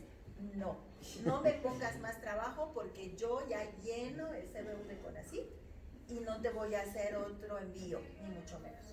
Entonces nos quedamos además con la preocupación de que de acceso abierto solamente encontramos, porque por ahí tuvimos un proyecto de investigación y encontramos, creo que no eran más de 200 piezas de documentos. Le estoy hablando 2008, 2009. Entonces era preocupante. ¿Cómo vamos a presumir, por ejemplo, el departamento de historia que está laureado y nadie había subido nada del departamento de historia o que se encontraba en formato digital y en acceso abierto? Entonces detuvimos esa colección porque la verdad casi que nos hacía ver mal, porque había tan poco en esta primera década de los 2000. Y resulta que seguimos trabajando y de repente CONACYT en 2016-17 comenzaron a promover los repositorios y aplicamos a unos fondos. Y retomamos la idea y con la experiencia de que los investigadores con toda la razón nos habían dicho, ni locos nos pongan a trabajar, ni a nosotros ni a nuestros asistentes para hacerles chamba que ustedes van a subir en el repositorio. Con los fondos CONACYT contratamos un par de becarios maravillosos que hicieron una búsqueda general en el internet y encontramos mucha más información. Ya en 2018 todo el mundo había publicado algo en acceso abierto, en revistas de acceso abierto, y así fue que se generó una colección que hoy día tiene cerca de 5,000 piezas de acceso abierto. Eso no quiere decir que es lo único que han publicado nuestros investigadores, porque hay muchas que no son de acceso abierto, que están publicadas y que no podemos o no queremos subir al repositorio porque iríamos contra las leyes, que es el tema también que nos comentaba Techi, De hecho, ahorita nos está mostrando el repositorio de la Ibero, es muy sencillo su búsqueda y recuperación, y todo lo que está ahí tenemos, ojo con los del posgrado, tenemos el permiso firmado, un documento donde hay una carta donde dice que nosotros podemos colocar esas tesis ahí. Si alguien, y la Ibero también tiene esta cultura organizacional, si alguien dice no quiero, no publique mi tesis, no va ahí, solo va en el catálogo de la biblioteca y puede consultarse cuando entregaban CD en CD, y ahora en un servidor que está cerrado solo para acceso local. O sea, perdón, los que están en rojo son los que te firmaron. No, todo lo que está ahí Mendoza Lunes también. es consultable. ¿Y por qué por esa tesis no se puede bajar y esta de acá sí? ¿Por qué dices que no se puede bajar? Porque no tiene liga. A ver, intenta. No, es que no. Mendoza Lunes. No, es que estás, la liga La roja. es la roja, ese es el autor. A ver, vamos a leer la tesis. Sí. Entonces, en ese contexto y ya con esa experiencia, ya todo esto habíamos pasado como por 5 plataformas de búsqueda y recuperación, surgió este apoyo de CONACYT en donde nos plantearon que ampliáramos, en nuestro caso fue consolidar el repositorio. La biblioteca, como ustedes habrán observado, es un lugar muy acogedor, le damos muy buen servicio, tenemos un cuerpo académico, diría yo, sólido, pero la universidad y la comunidad nos ve un poco como... Cuando ustedes se salen de la universidad, los que son estudiantes, evalúan, les dan un formato de evaluación y siempre salimos bien evaluados, que los baños están limpios y que les gusta la biblioteca. Y la gente nos ve mucho como un espacio, les cuesta vernos como un espacio académico. Lo ven más como un espacio, como un laboratorio o como de ceros, etcétera. Y por lo tanto, cuando les dijimos que habíamos conseguido fondos CONACYT y vino el director de planeación de CONACYT a la inauguración de la ampliación del repositorio, empezamos a notar cierto interés en las autoridades y con esa motivación y porque las tendencias nos estaban diciendo que los datos eran una parte fundamental en la ciencia abierta, planteamos a la dirección de investigación y posgrado que queríamos promover los planes de gestión de datos. Tomamos unos cursos para profundizar en estos planes de gestión de datos que les mostró Techi, un plan de gestión de datos de la Universidad de Cantabria, pero la Ibero tenemos nuestro plan de gestión de datos, pero de momento la dirección de investigación, en el afán de no agobiar a los investigadores y a los estudiantes de posgrado, solo en la convocatoria de fondos de investigación del año pasado y de este, se está solicitando de forma optativa el plan de gestión de datos. O sea, vamos como pasito a pasito para ir generando cultura en esta herramienta fundamental del plan de gestión de datos, que es lo que luego te permite entregar este reto que nos ha comentado Techi. O sea, vamos a entregar, si es que nuestro grupo de investigación o consideramos nosotros, porque en la Ibero casi nada es obligatorio, casi nada, considera que es importante compartir los datos, se entregarían a la biblioteca, o bien el grupo de investigación podrá decir, vamos a tener un embargo, ¿sí? Vamos a tener un embargo de 3 años o de 5 años, los datos están ahí, pero no van a poder hacerse públicos al mundo hasta cierta fecha, muy amarrado a que yo termine de publicar, lo que pensaba publicar. Hay muchas instituciones que tienen estos embargos, por ejemplo, por decir algo, el Instituto de Antropología, que ustedes lo conocen, hay archivos, por ejemplo, los archivos arqueológicos se tienen que entregar los informes, pero tienen un embargo automático de 3 años. Un informe de los reportes del Tren Maya, por decir algo, que haga un grupo de investigación de arqueólogos, no podrá consultarse antes o después eso siempre ha sido así, no es de ahorita, es de hace muchos años, hasta después de 3 años de que se haya entregado el informe, ¿no? Entonces, los datos siempre se han entregado. El INIDE, que ha sido nuestro financiador, al menos de nuestros últimos 3 proyectos de investigación, el grupo al que yo pertenezco en biblioteca, nos pide reportes, claro que nos pide reportes, y en algunos casos se anexan datos, pero no todo se publica. Entonces sí hay una tradición, no sé, los antropólogos del Instituto de Antropología si también entregan reportes, que haya un archivo por ahí en papel, desde, no sé, si la doctora Viqueira en algún proyecto tuvo que entregar a algún comité del instituto a sus entrevistas, no lo sé, pero tendríamos que investigar. Mi punto es que esto de los datos no es algo nuevo que se tienen que entregar dependiendo del financiador o de la institución a la que uno pertenece. Y la Ibero hoy día ha abierto la posibilidad de que se puedan entregar estos datos. Si puedes buscar en las comunidades, creo que se llama, es principal, al programa de derechos humanos, programa de derechos humanos, ha de estar como bien amplio, el PDH, ahí dice desaparición y desaparición forzada. Ellos fueron pues nuestro primer grupo de investigación, ¿se acuerdan de Jorge Ruiz? Ellos han, bueno, y Felipe y toda esta banda, ellos trabajaron es un caso interesante porque ellos trabajaron análisis de fosas clandestinas. Ahí si entramos, no entres al de base de datos, que es su dato de investigación, sino dice libros y reportes.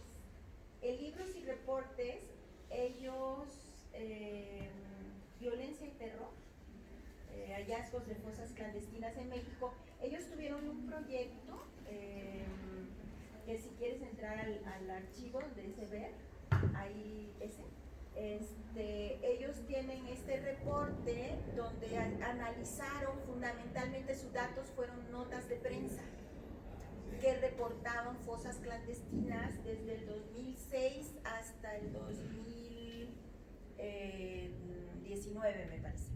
Y entonces ellos analizaron los datos y los procesaron para hacer un modelo predictivo de dónde podrían haber fosas y ayudar a los familiares de víctimas para que no anduvieran en un país tan grande como México, pues sin saber dónde, sino por probabilidades. Ahora incluso está el tema de los químicos que están haciendo las pruebas aquellas de donde los vegetales que crecen y tienen gran cantidad de nitrógeno, hay gran probabilidad de que haya fosas clandestinas.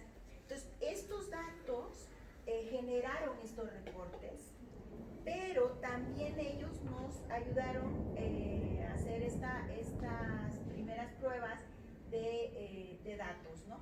Si te quieres regresar, no vamos a ver el reporte, ustedes lo pueden ver, te regresas uno más para que vean el tipo de datos que ellos entregaron, uno más, perdón, en donde dice base de datos. Fíjense que cuando entramos al registro, una cosa que fue súper importante para la biblioteca en relación con el investigador, no sé si podemos hacer más grandecito la letra, es que nosotros estábamos acostumbrados a describir artículos, libros, presentaciones de PowerPoint, preprints de ponencias, pero los datos fueron un gran reto porque decíamos, bueno, ¿y cómo los vamos a describir? Y un punto que es súper importante, que enlaza con lo que ahorita nos acaba de decir Techi, es que el investigador tiene que tener la habilidad de sintetizar todo esta tabla, ¿sí?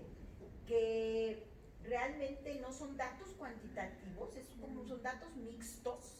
De repente hay columnas como por ejemplo la cantidad de huesos que se encontraron, la cantidad de cadáveres, las coordenadas. Ahora estamos bueno, estos datos nos están sirviendo también para otro repositorio que es a nivel nacional, que es el repositorio, y bueno, y estamos ahorita, saben que ayer fue el día de la desaparición forzada, que se conmemora a las víctimas de la desaparición forzada en el mundo, y tenemos una exposición, bueno, Yael, que no está aquí ahorita, pero ella coordinó una exposición de fotografía conjuntamente con el programa de derechos humanos, y la biblioteca puso ahí también una liga a un repositorio que tenemos con el Colmex, la UNAM y el Council of Research Libraries sobre documentación de desaparición en México. Y ahí hay varios set de datos que podrían ayudarle a otro investigador a conocer cuáles fueron los datos base para esa publicación que acabamos de ver hace un momento. ¿Sí? Justo en la clase de Yael discutíamos este repositorio, que viene un problema que ella identificó, que justo tiene que ver con el tema de la ciencia, sobre la ciencia abierta. O sea, estas observaciones de las notas periodísticas, el equipo de investigación pone el link a El Universal, a La Jornada, al Sol de México, y esa es la prueba de que ese registro sucedió en una fosa clandestina que se vio en Irapuato, no sé. Pero ese vínculo está roto, o sea, el periódico determinó que ya no le servía en su repositorio, lo quitó. Y entonces, lo que decías un poco de la fiabilidad de los datos, empieza ahí como a que los datos tienen que ser fair, tienen que ser findables, encontrables, accessibles, o sea, accesibles, interoperables y reusables. Entonces, para que nosotros hablemos de datos abiertos, y nos lo explicó Teche hace un rato, tendríamos que estar hablando de datos fair. Te voy a contar ese tema porque para nosotros lo de las notas ha sido bien interesante y se enlaza también con asuntos legales. Resulta que las notas periodísticas vienen de como cerca de 150 fuentes periodísticas en México. Cuando el equipo de investigación hizo esta recuperación de notas periodísticas, contrató a una empresa para que le hiciera una búsqueda por internet, se generaran los PDFs de cada nota y ellos hicieron este análisis. El equipo de catalogación de la biblioteca, con fondos de MacArthur, contratamos otro par de catalogadores más, hizo la asignación de metadatos para que hubiera un sistema donde se pudiera recuperar no solo a través de estos elementos de la investigación, sino también del nombre del que escribió la nota, de la fecha en que se publicó. Si te fijas, para el investigador no importa quién escribió la nota, pero para el repositorio se interesaba qué periódico era, qué páginas estaba, etc., ¿no? Resulta que de esos 150, la mayor parte de las notas eran de 5 medios. El Reforma, el Universal, la Jornada, el Milenio, y ahorita se me escapa el otro. Entonces, lo que tuvimos que hacer, y ya lo logramos, es que, porque nosotros tenemos los PDFs, pero los tenemos almacenados en una bóveda digital, que no, para asegurarnos que no desaparezca, como ahorita me acabas de decir. Y no solo eso, porque para el repositorio de desaparecidos, por ejemplo, tenemos datos relacionados con respuestas a preguntas de transparencia sobre fosas comunes en panteones. Entonces, esos documentos son de acceso abierto porque el gobierno los puso abiertos en transparencia, no tienen problema de derechos de autor. Pero una nota del Reforma tiene derechos patrimoniales del Reforma porque el Reforma vende su periódico. Entonces, lo que hizo la Ibero es hacer un acuerdo, un convenio con el Reforma, que no sabe sé cuántos abogados han participado, pero ahora ya las notas están a punto de que ya no importa si la liga no funciona, nosotros te vamos a mostrar el PDF con una indicación abajo de que el Reforma de forma gratuita nos da la posibilidad de consultar solo las notas de fosas, no cualquier nota del Reforma, solo las notas de fosas. Entonces, este tema de la ciencia abierta, del acceso abierto, es complejo porque va más allá de la intención, ¿no? Va más allá de la intención, exactamente, porque sin embargo, estos son datos de la investigación. Las notas de prensa son la fuente es que lo dijiste perfecto, a ver si lo cacho bien. El dato crudo eran las notas de prensa, pero el dato procesado es Excel. Entonces lo que dice Techi es una discusión metodológica, que es el dato, van a ser las dos cosas. De una manera práctica, los planes de gestión de datos te dan chance de dos bloques. ¿Cómo vas a manejar el dato crudo? Y cómo vas a manejar el dato procesado, ¿sí? Como decías, ¿no? O sea, tu libro de códigos, tu... Perdón, los países que tienen esto en su legislación generalmente te obligan a tener el dato en el repositorio 10 años, ¿no? ¿Por qué 10 años? Uno, para ver si te robaste de alguna, si te pegaron los datos de algún otro, para que tengan chance de denunciarte, ¿no? Y también para que identifiquen, por ejemplo, si parte de tu dato, parte de la fuente de tus datos es de fuentes que tú no tienes la autorización, también pueden identificarte, ¿no? Entonces, eso sería, digamos, la otra parte, o sea, por eso también uno de los objetivos es transparencia, saber transparencia, que tus datos sean transparentes, o sea, no solamente porque son confiables, válidos, etcétera, científicamente, sino porque su origen es transparente, ¿no? Pero ¿qué datos te obligan, digamos, utilizando la terminología de Alma, el crudo o el cosechado? No. Los dos, Los dos, porque... Es que, fíjate, fíjate, no levantó la mano sí, también. es súper complejo. Es un problema muy grave. Sí, no Sí. es tan fácil tener la buena Sí. intención, sí. Antes de entrar a preguntas, porque vamos a entrar en cosas muy, muy prácticas, quisiera yo hacer una brevísima regreso a un poco el enfoque que nos daba Techi. Yo estuve revisando una revista que se llama el Journal of Qualitative Methods, que tiene varios artículos que hacen reflexión sobre este tema de los datos cualitativos.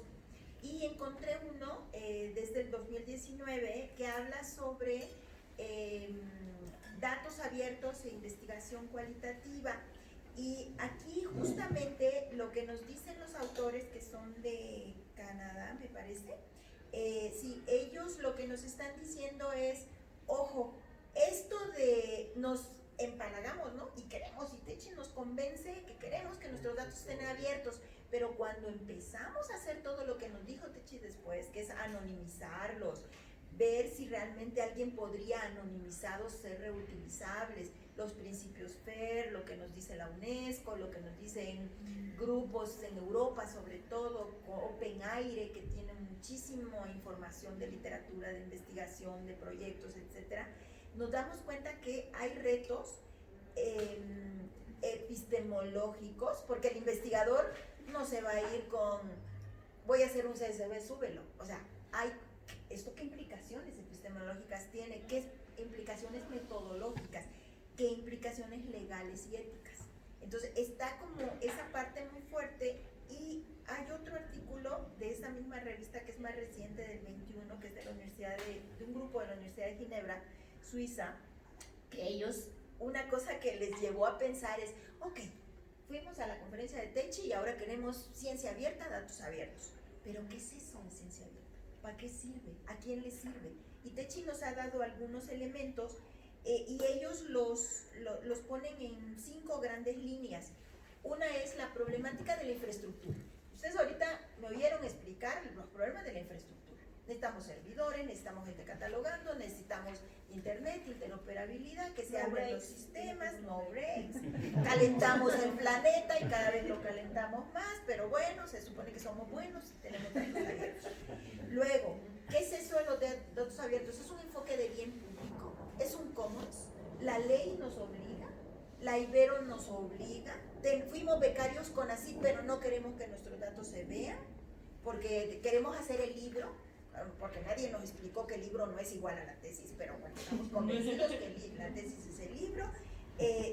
Además, queremos métricas de producción, queremos, quiero, además de que me enseñen cuántos artículos tengo, quiero saber cuántas veces la gente le dio clic, y si lo tengo en el repositorio en abierto voy a tener más clics.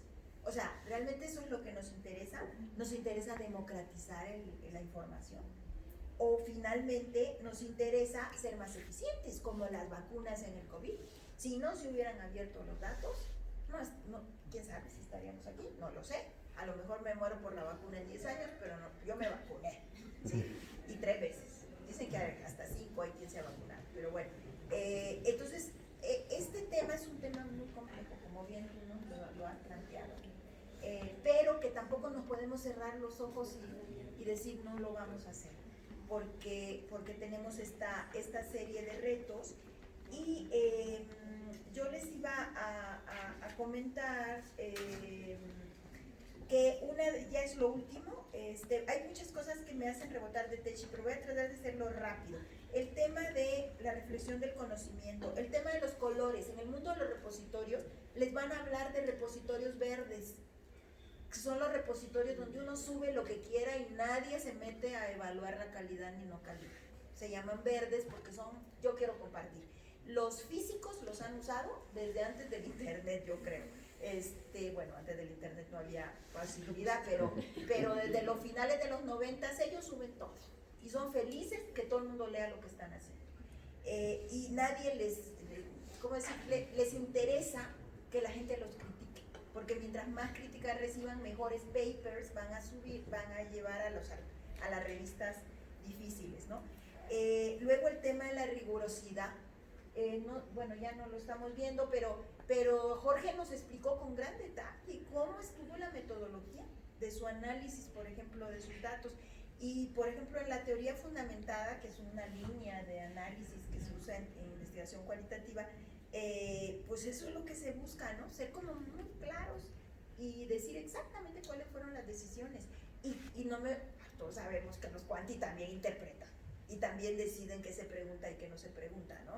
Pero nosotros, cuando hacemos quali, nos espantamos mucho, que tenemos miedo que todo el mundo nos va a criticar, pero yo creo que hay mucha rigurosidad, y la rigurosidad va por todo lo que nos dijiste, de comentar, de explicitar cómo fue nuestra metodología.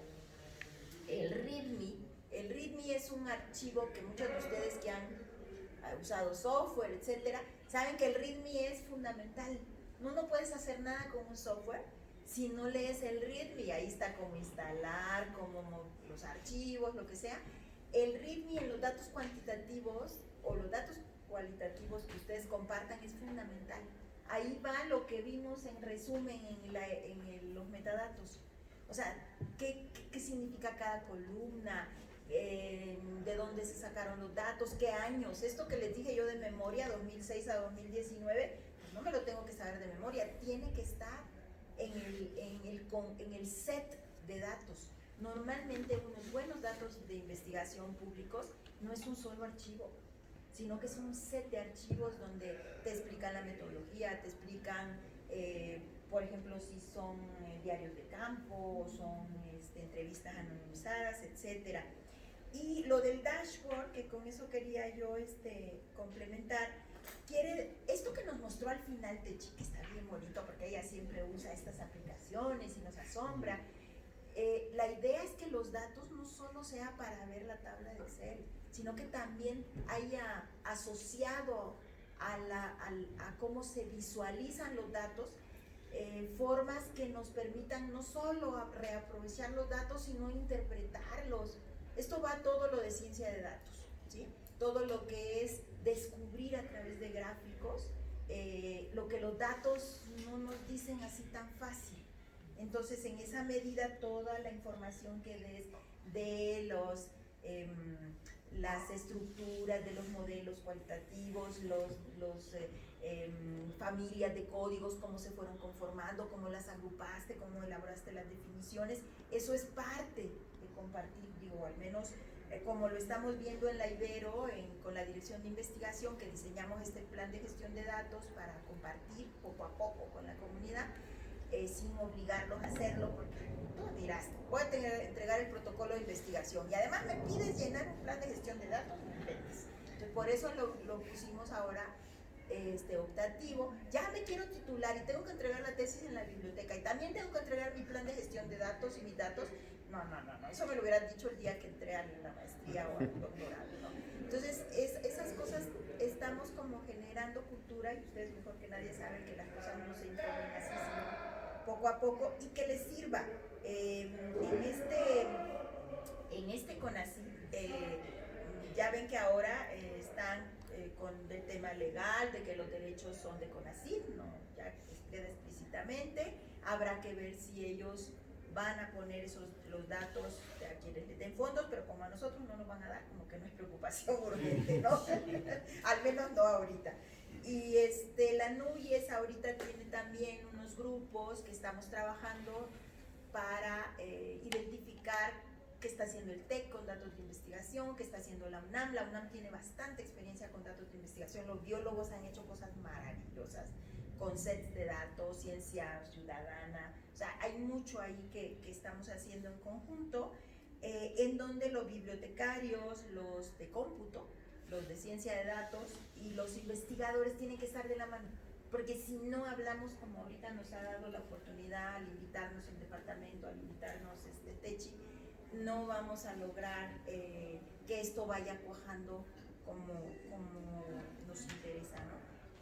Pues esto era más o menos lo que yo quería comentar en relación a lo que presentó Techi, y si quieren pues pregunten a Techi y a mí para aprovechar estos últimos minutos. Yo no sé si esto se acababa a las 4:30, pero ¿no? Okay. 5.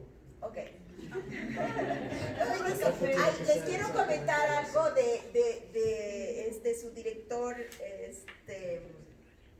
Resulta que cuando yo iba a hacer mi primera investigación en 2008 financiada, Roger, no sé si se acuerda, seguramente no se acuerda, y yo decía, bueno, los antropólogos tienen que saber si hay softwares para análisis de entrevistas y de contenidos textuales. Y ahí voy yo y no sé si en alguna fila de la comida nos habíamos conocido, Roger, y yo te fui a buscar a tu oficina y me dijiste que tenías algo de conteo de palabras, ¿no? O no me acuerdo bien, si tenías un software. Búsqueda de palabras entre el diario de campo, entonces Sí. podrías buscar palabras claves, ¿no? Sí, Esto- sí, sí. Que en es- ese momento nos abrió muchas posibilidades porque empezamos a ver esto de construir, de analizar el dato y verlo ya como un dato y cómo la tecnología nos podía permitir explotar siempre de manera crítica.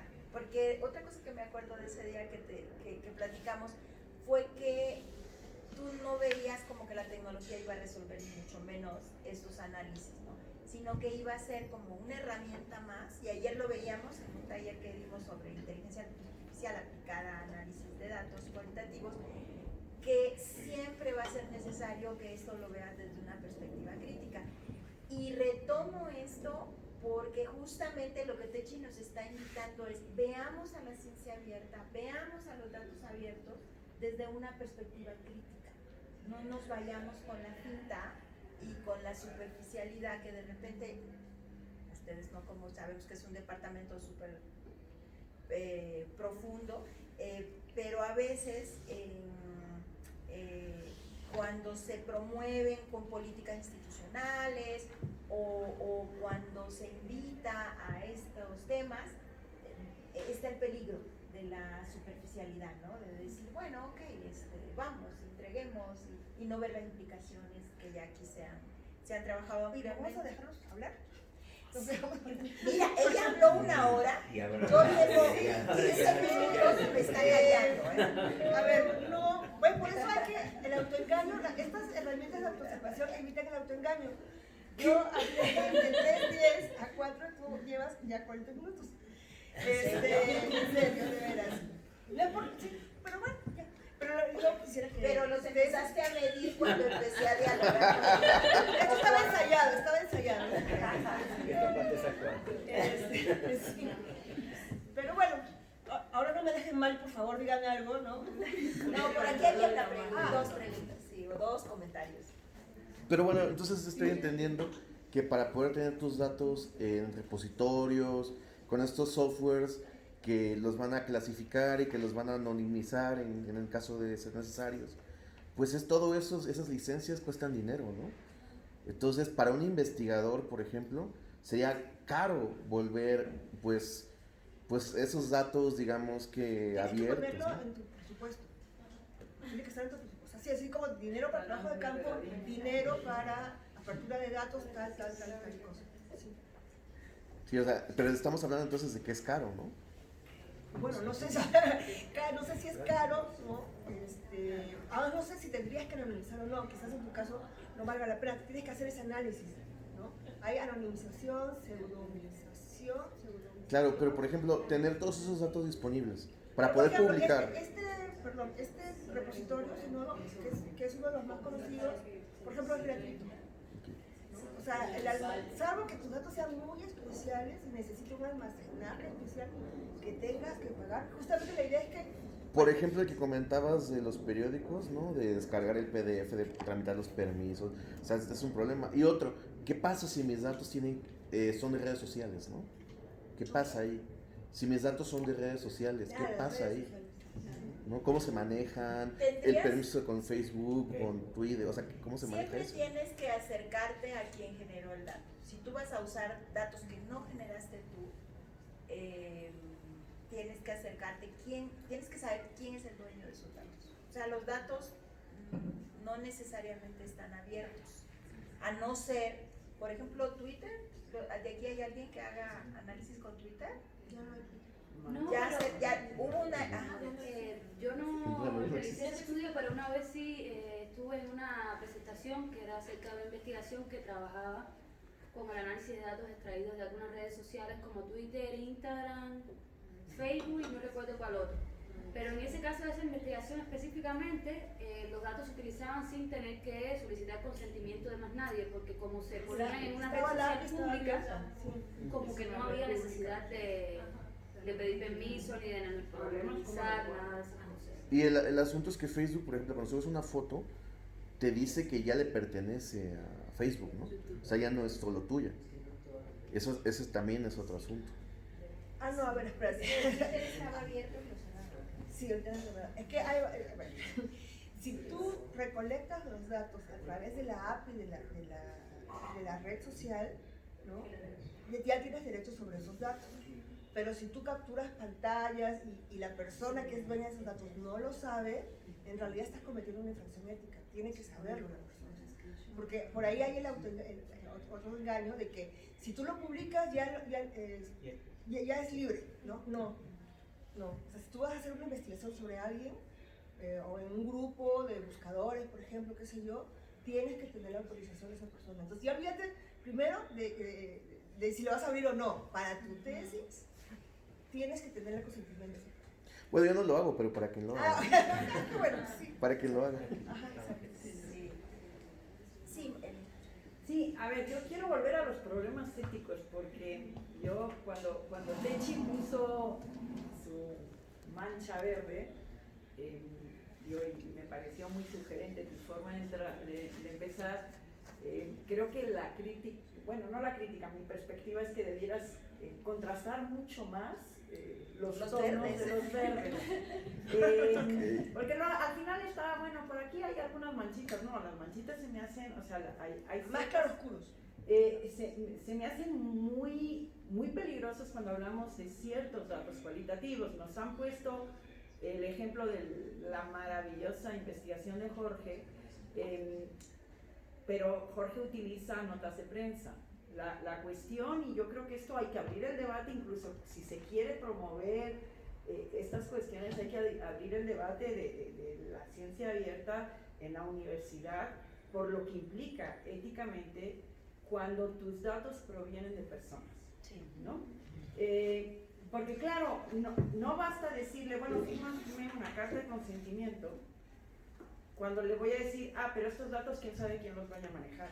Porque yo cuando firmamos, porque yo firmo, cuando yo hago una entrevista, no solo firma la carta de consentimiento, yo firmo una carta de compromiso de qué voy a hacer y cómo voy a emplear esos datos. Y yo tengo control porque es mi investigación, y entonces, digamos, ahí hay una responsabilidad asumida y yo la asumo ante esa persona y esa persona se queda con la carta, ¿no? Entonces, pero si aquí le digo, pues tú firma y pues vete tú a saber el ejemplo que has puesto de la supuesta empresa que se aprovecha de las propias, o sea, de la propia investigación para hasta el beneficio contrario a la comunidad, ¿no? Entonces, a mí, yo te escuchaba, o sea, cuando al principio digo, sí, rigor, buenísimo, órale, ahí estaba yo en la parte de los verdes bonitos, ¿no? Pero de repente digo, no, o sea, esto, porque yo me sentí como una suerte de una nueva modalidad de extractivismo académico. O sea, pensemos ir a o sea, con colectivos, comunidades, digo, justo ahora, pusiste el ejemplo de las buscadoras, yo pensaba en las mujeres que estuvieron hoy en la mañana, ¿no? O cuando yo hice el trabajo de Ayotzinapa, lo que me costó que se abrieran los padres y madres de familia, entre otras cosas porque estaban hasta aquí de gente que llegaba a extraer información, ¿no? Entonces, y si ahora resulta que nos obligan a que lo que logramos a partir de toda una relación de confianza es, pues ahora ábrelo y que quien quiera lo pueda usar, híjole, pues parece que eso es, extraigo datos y utilícese los datos y entonces volvemos otra vez a cosas que desde ciertos posicionamientos hasta epistemológicos y metodológicos nos oponemos completamente, no sé, o sea, realmente me creaste más ruido que... Ahorita he pensado mucho tiempo en eso. A ver, hay dos principios en los datos abiertos, ¿no? La reusabilidad y la transparencia. Y yo estoy más con lo segundo que con lo primero. De hecho, mi intención aquí es un poco crear esta cultura para dirigirme hacia los alumnos, ¿no? O sea, esta transparencia implica la documentación y la conciencia de tu proceso de investigación, ¿no? Lo cual quiere decir que quizás abrir datos en cualitativo signifique voy a abrir mi proceso de interpretación de los datos. Te voy a decir las decisiones que yo tomé, las codificaciones que hice, los análisis, la metodología, pero no te voy a dar los datos. Pero lo que me estás diciendo es que en Europa o no sé en dónde, ya en ciertos lugares sí te están pidiendo eso. Sí, bueno, sí, pero tú puedes en tu plan de gestión de datos decir estos datos son sensibles y tú puedes decir por qué no los quieres abrir, ¿no? Sí, e incluso hay una plataforma de datos cualitativos en donde tú te tienes que registrar para entrar a la plataforma. Tienes que decir quién eres, qué estás haciendo, y cuando identificas datos cualitativos que quieres usar a través de los metadatos y de las fichitas y tal, tú te comunicas con el grupo de investigación, un poco lo que decía Techi, o sea, que el investigador sepa, no sé, por ejemplo, si tú subes datos de Ayotzinapa, pero que haya un filtro tal que tengas las credenciales de que hay un grupo que está en Chile, que se va a abrir ahorita, que acaba de salir una ley de desaparición, o bueno, no sé si estoy confundiendo con lo de Ayotzinapa, sí, bueno, sí son desaparecidos a fin de cuentas, ¿no? Y entonces hay un grupo en Chile que quiere trabajar con tus datos para contrastar una desaparición de estudiantes en Chile, y tú dices, bueno, ok, ya vi quiénes son, pues bueno, vamos a hacer un intercambio. Entonces la plataforma sirvió nada más para que alguien en Chile supiera que tú tienes datos de Ayotzinapa, pero no para que los baje sin ningún permiso tuyo. O sea, tendría como que haber esas políticas institucionales para decidir qué se hace, y los datos quali son más complicados. Y a un ratito, mira, por ejemplo, en un video... Ya te apagaron el... bueno. No, bueno, tampoco lo encuentro, pero es que aquí están todas, ahorita que se prenda, están todas las notas que yo tomé para esta plática, ¿no? Y ahorita no las encuentro, pero hay unas donde tenía yo capturas de pantallas de diferentes revistas, de qué te piden en términos de reusabilidad de datos, ¿no? Y las revistas orientadas hacia las humanidades y las ciencias sociales tienen como el nivel 1, ¿no? En el nivel 1 tú puedes decir los datos por razones éticas o de privacidad de datos no son compartibles, ¿no? Pero por ejemplo en otras ciencias sí obligatoriamente tienes que compartir el set de datos, ¿no? Pero ahorita en ciencias sociales todavía estás en el nivel 1, estamos en el nivel 1, ¿no? Podemos decir, pero me parece importante que es con lo que me quisiera quedar es como profesores y como alumnos que tenemos que empezar a formarnos en estas autoobservaciones de los procesos, ¿no? Tenemos que saber por qué tomamos las decisiones y ser muy conscientes y qué bueno si el techo nos da alguna idea de qué hacer, pero tenemos que ser más asertivos, ¿no? Perdón, Juan Pablo, estabas con la mano levantada. No, pues es que casi está en el mismo sentido de lo que acabas de decir, que distinguir entre si estas estrategias de reflexividad potencian la investigación y permiten crear comunidades de conocimiento para compartir información y para revisar nuestros procesos metodológicos. Yo veo que ahí hay una línea muy importante respecto a abrir los datos, mostrar las cajas negras y poder eso, ¿no? Producir como formas de potenciar la investigación. Lo otro es justamente pues esto que se cuestiona, que comentaba, ¿no? Que comentaba Elena, ¿no? Respecto a el asunto de las voces de los otros, la información de los otros y el hecho del derecho del uso de esa información, ¿no? Y el riesgo potencial de que se comercialice con ello o se use para otras cosas. Creo que son diferentes ámbitos de la discusión, ¿no? Y entonces nos vuelven al inicio de para qué y para quién se investiga, ¿no? Yo creo que en el fondo es una discusión de orden ético-político y luego también hay una dimensión, vamos a decir, metodológica que nos habla de esta situación de cómo documentamos nuestros procesos, cuidamos el rigor de ellos y construimos diálogos, si quieren, académicos o de investigación sobre esto, de las decisiones que tomamos. Entonces yo pensaba que por un lado es útil como traer esta discusión así para aprender de metodología de investigación y cuidar nuestros procesos y aprender a hacerlo a nivel de la universidad también para tener como estos referentes de producimos comunidad científica cuando compartimos lo que hacemos y cómo lo trabajamos. Y lo otro sí creo que es una discusión como mucho más espinosa respecto al asunto de qué se hace con la información y cómo se protege, sobre todo en contextos como los que ahora estamos hablando, ¿no? En donde la voz del otro, porque pienso que yo pensaba primero y lo notaba y ponía potencia trabajo colaborativo.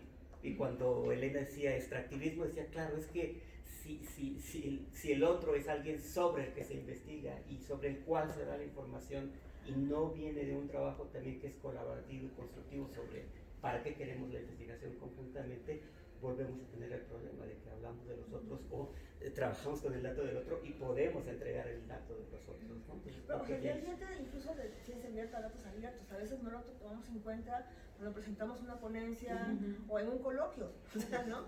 En un coloquio que está viendo tus datos. Ajá, exacto. Sí, sí.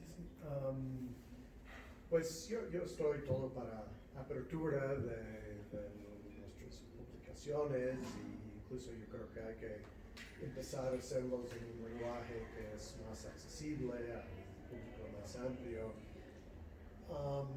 Y bueno, la plática me ha hecho pensar en varias cosas. Yo creo que me tiene más sentido, al menos más, me siento más de acuerdo en la manera en que lo dices ahora, de como algo que hacemos con nuestros alumnos, ¿no? Y en este sentido de como tratar de compartirles el proceso, yo creo que es algo importante, porque y ahí no sé si es tan importante todo esto de hablar de datos, o incluso si tiene ciertos peligros para ciertas versiones de la ciencia. Por ejemplo, aunque yo diría, si alguien me pregunta en ciertas situaciones, si por mis datos, ¿no? Datos etnográficos, porque soy antropólogo, podría de alguna manera inventar algo, pero si voy a ser honesto, y lo que tú estás pidiendo yo creo que es cierto tipo de honestidad, pues yo no diría que realmente trabajo con datos, ¿no? Yo creo que cuando pienso en cómo he logrado lo que he logrado con la investigación y después, no sé, un año más haciendo trabajo de campo, es todo un proceso que combina un poco esto de que vemos más como recolectar datos, de grabar una entrevista, de escribir un diario de campo o algo así, pero realmente de llegar a los entendimientos y lo que voy a presentar al final combina tantas otras cosas que tal vez sería muy interesante si podría pagar a alguien para seguirme pero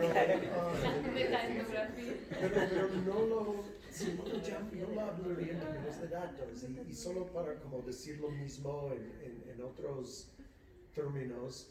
pienso en el libro de Paul Feyerabend contra el método, ¿no? Donde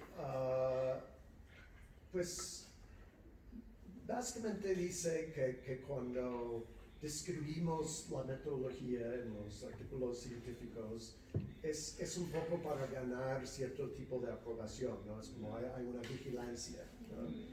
Y según él, incluso mucho de esta vigilancia, cuando funciona muy bien, haría que nada nuevo pase en la ciencia. Claro, ¿No? Entonces, por esto, toda su idea de que realmente llegamos a cosas nuevas rompiendo las reglas, ¿no? Y entonces ahí también se ve que a veces, bueno, tiene que ver con lo mismo que, bueno, aquí me siento cómodo decir, yo no trabajo con datos, ¿no? Pero cuando estoy escribiendo un artículo y quiero que lo publiquen, pues lo planteo en otras palabras y menciono datos y cosas así, ¿no? ¿Cuál es la diferencia? Bueno, que se está grabando. Sí, se está grabando. yo ya, De hecho, sí, ya no me importa. Pero, entonces, justo el argumento de Feyerabend es que esto se convierte en un tipo de vigilancia que tiene más que ver con mantener el status quo que con permitir creatividad y que cosas nuevas. Y otra vez, regresando en tu idea de compartir con los alumnos, pues sí, yo creo que compartir con los alumnos esta idea contra el método, ¿no? De alguna forma.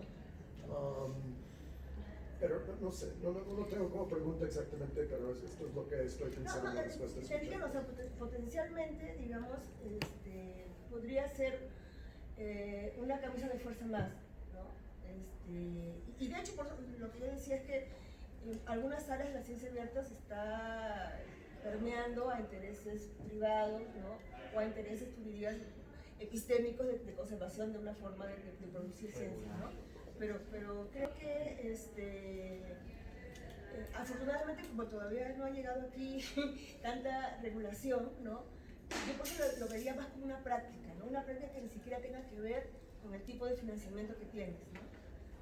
Porque allá es obligatorio cuando es financiamiento privado, público, ¿no? Sino una práctica de ser colaborativo, ¿no? Entonces, y para ser colaborativo tú tienes que saber cuál es el don que vas a dar para intercambiar, ¿no? Entonces, es conocer más tu don, ¿no? Si quieres no los llames datos, llámalo tu proceso, ¿no? Tus decisiones, ¿no? No sé, pero que lo tengas claro, que lo tengas, lo puedas asir para poder intercambiarlo, ¿no? Eso para mí sería, digamos, la meta, ¿no? Y si me permiten decir algo, yo veo ciertas habilidades tecnológicas como requisito para esto, ¿no? Poco vas a poder documentar si no tienes algún conocimiento de alguna herramienta que te permita hacerlo, ¿no? Por ejemplo, esto que yo preguntaba de los gestores de conocimiento, no, ni gestores bibliográficos se usan, menos gestores de conocimiento, y realmente te ayudan, ¿no? Te ayuda a clasificar, a categorizar cosas, ¿no? Sin ir más allá, digamos, porque sí, hay ese peligro, lo entiendo perfecto lo que me dices, ¿no? Hay este peligro, pero tampoco podemos, porque si no todo es dominación, ¿no? Y yo resisto y no hago nada nuevo, ¿no?